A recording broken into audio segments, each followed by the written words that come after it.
"I will give you a name," he said to it, "and I shall call you Sting." The naming of Sting is a key moment in the Hobbit story. This is the first time Bilbo Baggins has to use a sword to kill an enemy, and also this is the moment where he leaves behind the Hobbit and becomes the adventurer he was always meant to be. Hello friends, my name is Peter, welcome back to the channel, and in today's episode I will talk about the history behind the blade, Sting.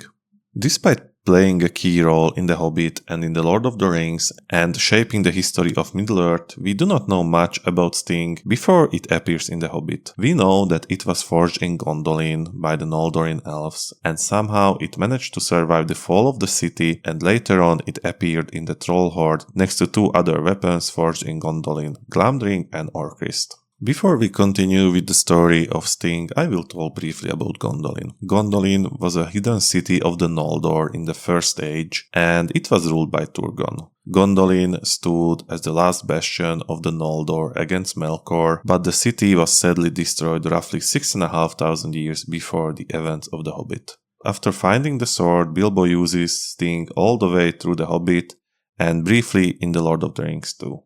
In The Hobbit, Bilbo uses it to keep Gollum in check, then he kills a few spiders with it in the Mirkwood. He's also prepared to fight in the Battle of the Five Armies, but he's knocked out by a stone at the beginning of the battle. The movies are a bit more action-packed for Bilbo. The first time he uses the sword to kill an enemy is in Goblin Town, when he kills a goblin. Then later on he uses it against Gollum. We see a scene where he hesitates to kill Gollum with it, but he decides to keep his humanity and won't kill an unarmed foe. Later on he uses it against the spiders in the Mirkwood and also during the Battle of Five Armies. After the battle, Bilbo takes Sting back to Bag End, where he keeps the sword safe all the way till the famous birthday party, after which he decides to leave the Shire and he takes the sword into Rivendell. We meet Sting again in Rivendell when Bilbo gives the sword to Frodo to replace the sword lost during the Nazgul attack. In the Fellowship of the Ring, Frodo uses Sting in Moria. The story is a bit different in the book than it is in the movie. In the book he uses it to slay an orc war chief. In the movie he uses it to fight off the troll unsuccessfully. In the Two Towers, Sting is used again to threaten Gollum, who is deadly afraid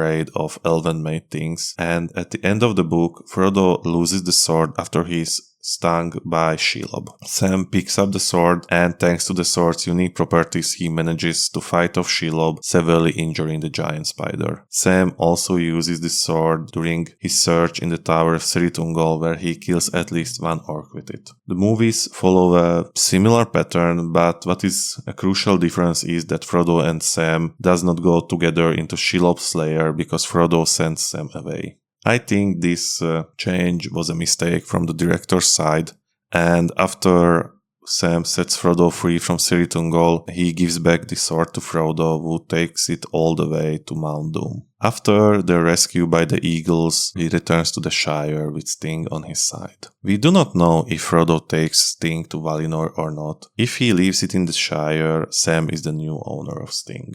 I called Sting a sword, but it is only a sword in a hobbit's hand. Sting is a short weapon. It only measures 56 centimeters and the blade is only 38 centimeters. For an adult man or an elf, it would be more like a dagger than a sword. Sting is depicted as vaguely leaf-shaped with a spiral design and gently curving edges. It is quite similar to a real-world Siphos, a Greek sword used by hoplites. There is a Sindarin engraving on the blade, which translates to "Sting is my name, I am the spider's bane." This only appears in the Lord of the Rings movies. There is no mention of any inscription in the books or in the Hobbit movie. Thanks to its origin in Gondolin, Sting also has a unique property. When orcs are nearby, Sting glows blue. This is actually a trait which should be present in Orcrist and Glamdring too, but in the movies this is a unique trait given to Sting. Sting is a really important plot element. It is the tool which allows our Hobbit heroes to leave behind the innocence of the Shire and face the dangers of the real world. It is also a weapon which is always used to defend something and never to kill or harm anything unarmed. So this is all. Thank you for your attention and I wish you a great day. See you again.